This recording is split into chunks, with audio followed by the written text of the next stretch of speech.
that this is such a great area, Autumn Rose Farm, and I thank the Dublin GOP for helping organize this event. Is Bill Jacob here somewhere? Bill, thank you very much for helping organize this event.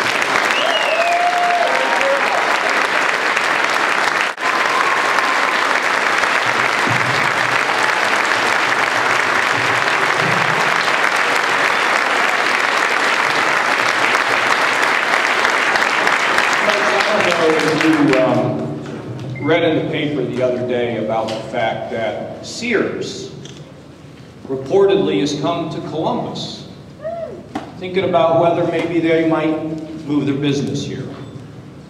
Now, I can't tell you that Sears would move out of Illinois, because believe me, up in Illinois they're going to give them everything they want, okay? But I can tell you this. Isn't it great that we have companies that are now coming into Ohio to think about bringing jobs here, rather than companies leaving Ohio?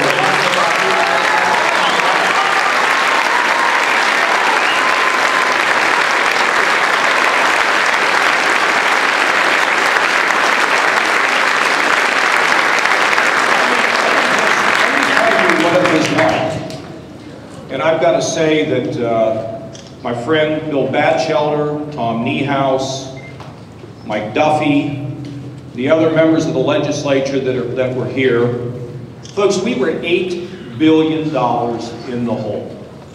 The largest deficit that Ohio had ever faced in its history. We're talking Ohio. When I came here in 1970 to go to Ohio State, it was the promised land.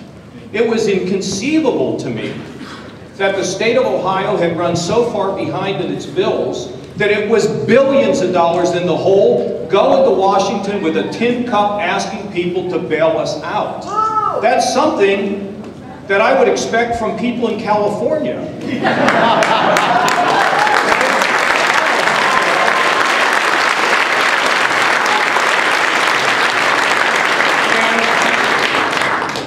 And look, you know the easy way? Raise taxes. Okay, that's the easy way. Do you understand that, oh, in California they keep raising taxes, and every day there's another series of business people that are leaving. You look at the Rhode Island and some of the states that Bill mentioned. You see, if you want to start a business, are you going to start a business where the government is going to pound you? If you want to start a small business, are you going to go to a place, a city that's on fiscal emergency, not knowing what's going to happen? You know the reason we have trouble in this country today is because no business people are willing to invest because they don't feel good about the future. So we face this $8 billion deficit.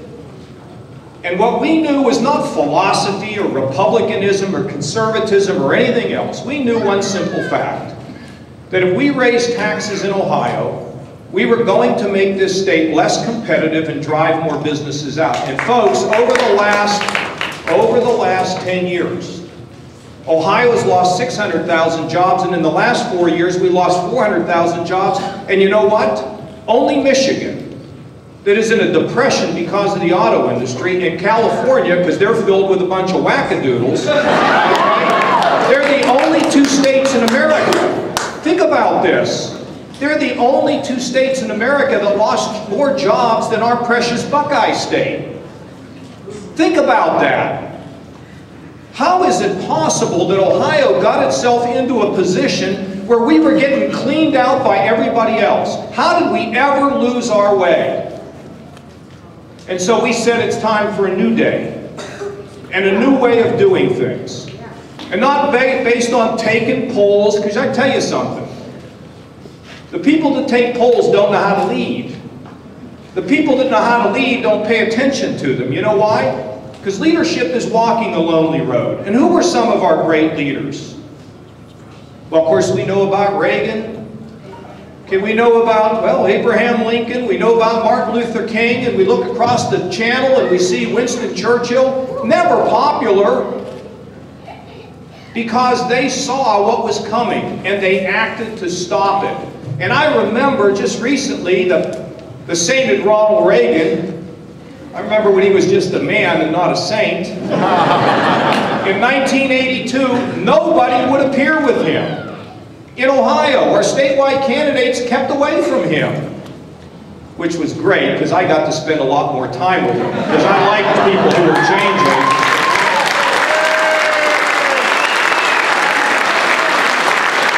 So, the members of our legislature and our leaders had frankly become fed up with doing nothing. 1/3 of our young people going to our great universities, they leave. Why do they leave? Nothing exciting for them to do. Where are they going? Oh, they're going to Austin, Texas. Or they're going down to the Triangle down in North Carolina. They're going to places where they think they can find their hopes and dreams. And when your young people leave, the future's not bright. And when your most successful entrepreneurs leave, and I like to say if you want to meet a successful, charitable giving, business creating Ohio, when you go to Naples, Florida. That's not where we want them to be. We want them to be here. And why? Because people that know how to create jobs are precious. People who know how to bring change. You know, right up until the day they put him in the ground, Stephen Jobs was being criticized. Now we look at him today and say he was on the order of Edison.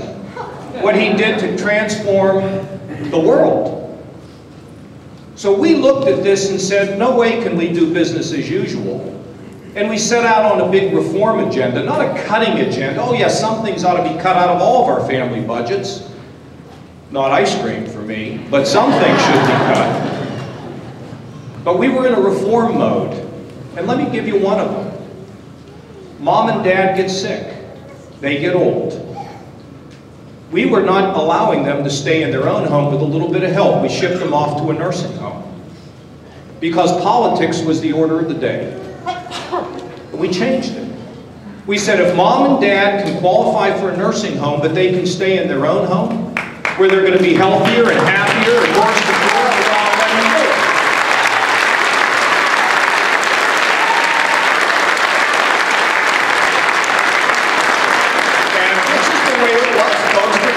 Or 30 years.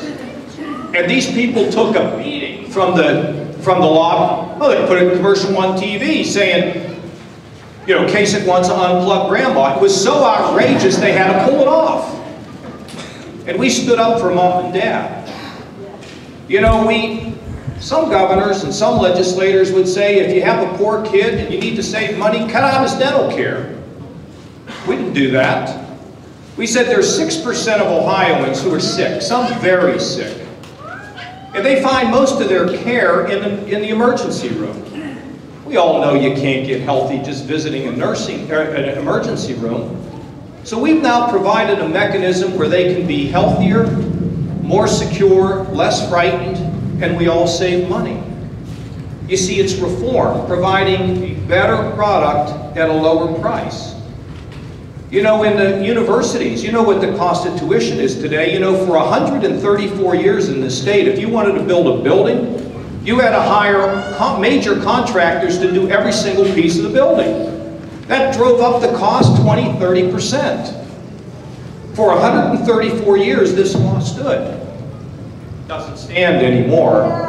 Now it's a single prime contractor. Gordon Gee says he will save 20 to 30% of the cost of building that cancer center up there at Ohio State. That serves the public and our students and our schools.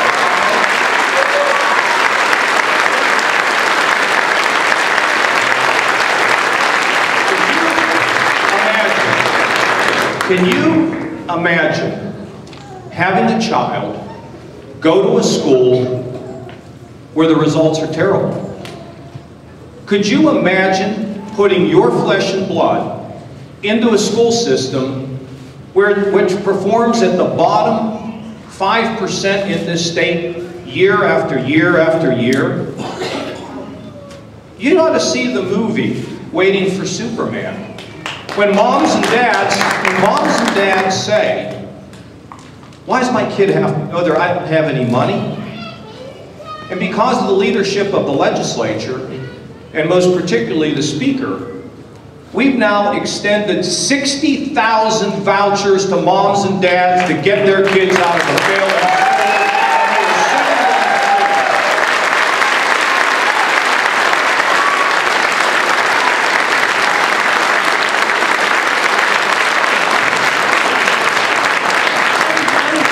something else that doesn't really represent some raw meat kind of thing. But you know, we were sticking 12,000 Ohioans in the state prison, non-violent offenders in the state prison, and sitting them for less than a year, and sitting them next to somebody who was a rapist, a murderer, or a big-time drug dealer. And we keep them in there for 6 months, and then we release them and think we did a great job. Our prisons were exploding. Violence was growing. But you know what we said? You can give people a second chance. People make mistakes. And we're going to confine them in a setting where the public is safe, but we give them an opportunity to come back and be productive citizens again. And you know where that comes from? That comes from faith. That comes from the sense that from the fact that many people can be redeemed. And we don't want to create something worse in an individual. And so we showed compassion. And in the course, we're going to reduce the costs of our state prisons. We're going to lower the recidivism rate. And in the last 2 months, violence in our state prisons, because we cracked down on those who are violent in prison, violence has been down in the last 2 months by 50%.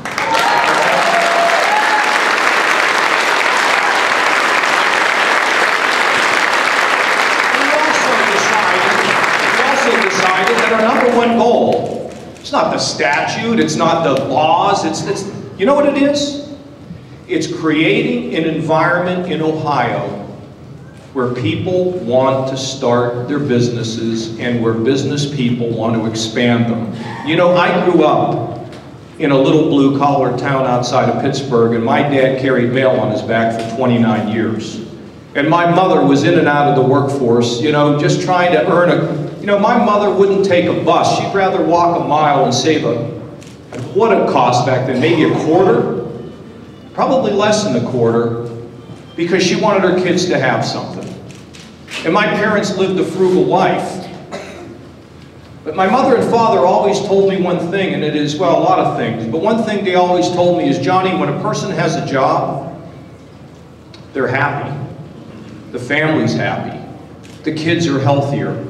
Johnny, it's what it's all about. And in McKees Rocks, when the wind blew the wrong way, people found themselves without a job. Think about what it's like to have to go home one night and tell your spouse and your children, I lost my job today.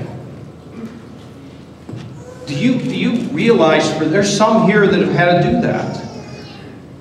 And there's some here that that's never happened to, but think about yourself in their shoes, telling their children, I lost my job. Kids, Christmas is not going to be quite as good this year. Be patient. You see, I learned as a kid, it's all about work. And it's about faith, and it's about family. That's what it's about. And so we have spent our time trying to figure out how to fix Ohio, to make it a job-producing state, not a job-losing state. And we took our Department of Development that moves at the speed of the statute.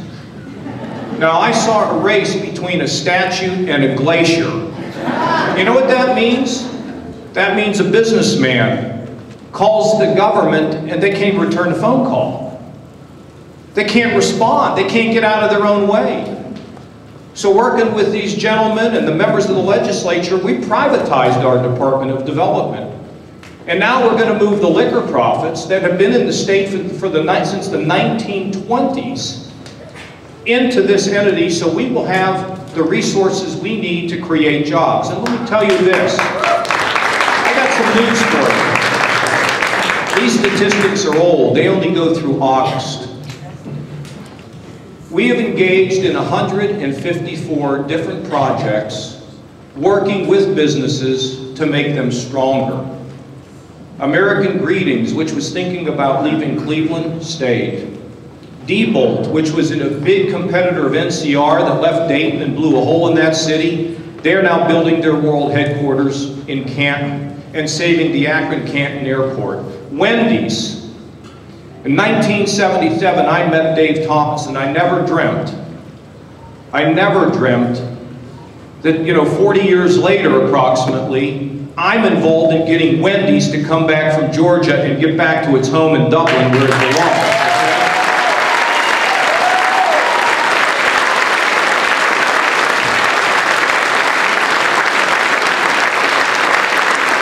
And when Bob Evans was thinking about going to Texas, we said, no way, no how. And Omnicare just moved to Ohio from Kentucky, and the people in Kentucky were complaining that the governor of Ohio is trying to steal all of our jobs. It's about time.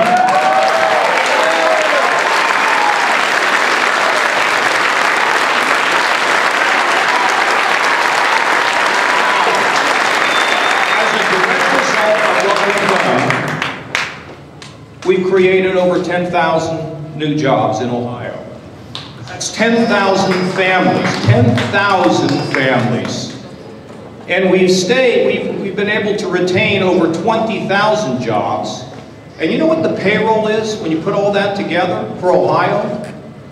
$1.7 billion to our good. And we have $1.5 billion in new capital investment in our state to make us stronger and more viable as a state that can provide the help that families want. That's in 8 months, folks. That is a pretty darn good record.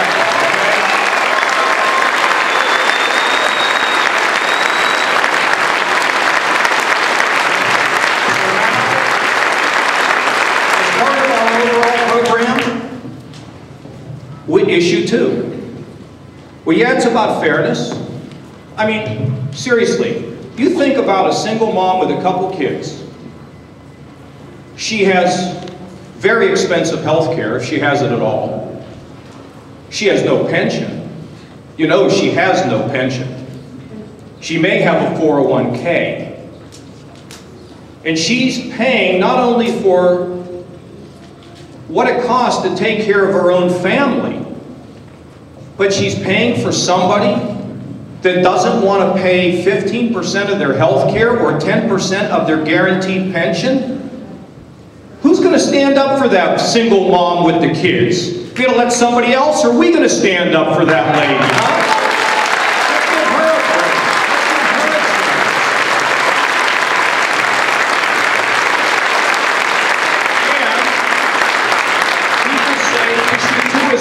On the middle class. It is. It's an attack by people who say the middle class ought to keep paying not just for their own benefits, but for somebody else that doesn't want to pay. The time has come to level the playing field. And here's the thing, folks, look.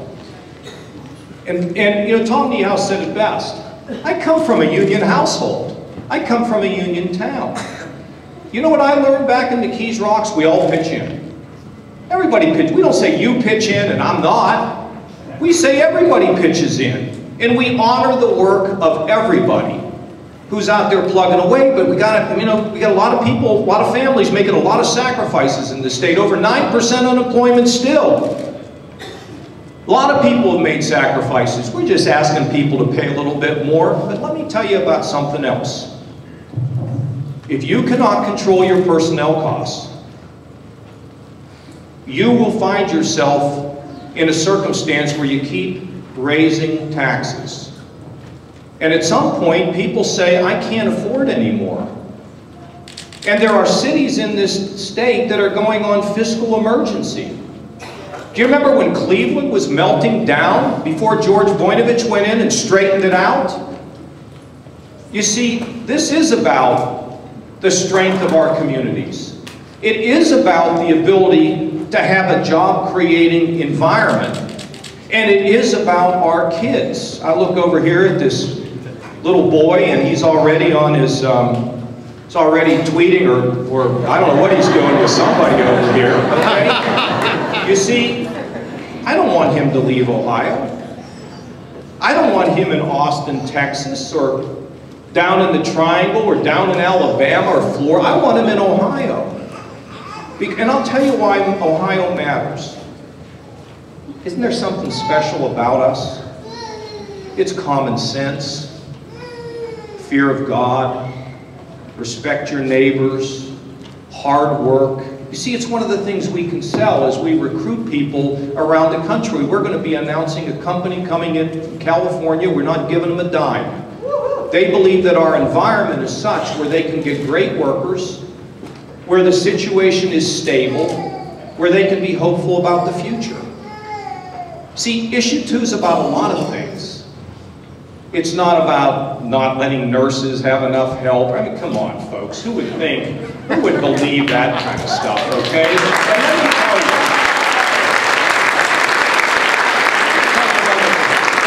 for school teachers, boy, for school teachers, I want to pay them more, okay? But I want to pay the ones that perform and work the hardest the most amount of money, because they're the ones that are dedicating to lifting our children. I want to pay them more.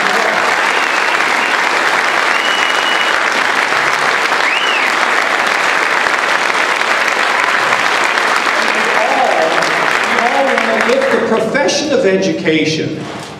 We abandon that. Where are our kids going to go? Where are we going to go?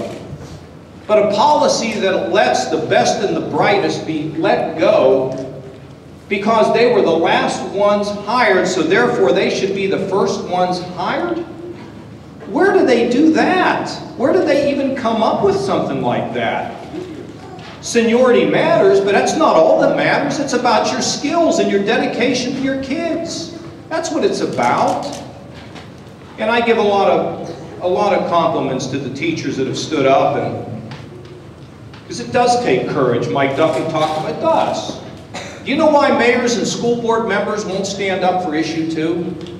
Because they're afraid that if they do, that they will be defeated in the next election. That's fear. And you know, well, Franklin Roosevelt said it best, there's nothing to fear but fear itself. It's a test for everybody.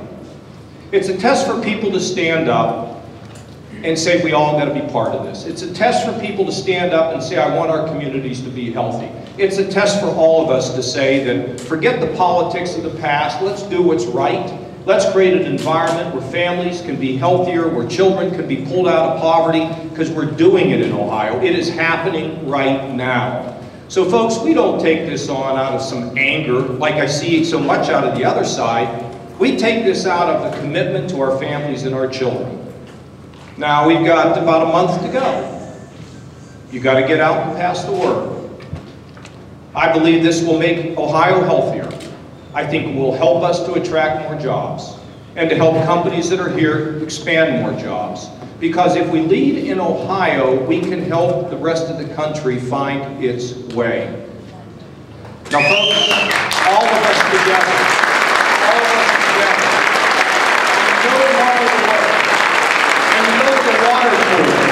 and you go to the coffee pot and you're standing around, let people know how we're doing and ask them to stand with us to build a stronger and stronger Ohio. It is the right thing to do, and will be looked upon by the entire rest of the country as a model as to how we can get our bearings again in a confused world. I want to thank my partners in the legislature. They've been tough. They will continue to be tough because we're going to put Ohioans and Ohio families and children first. Thank you all.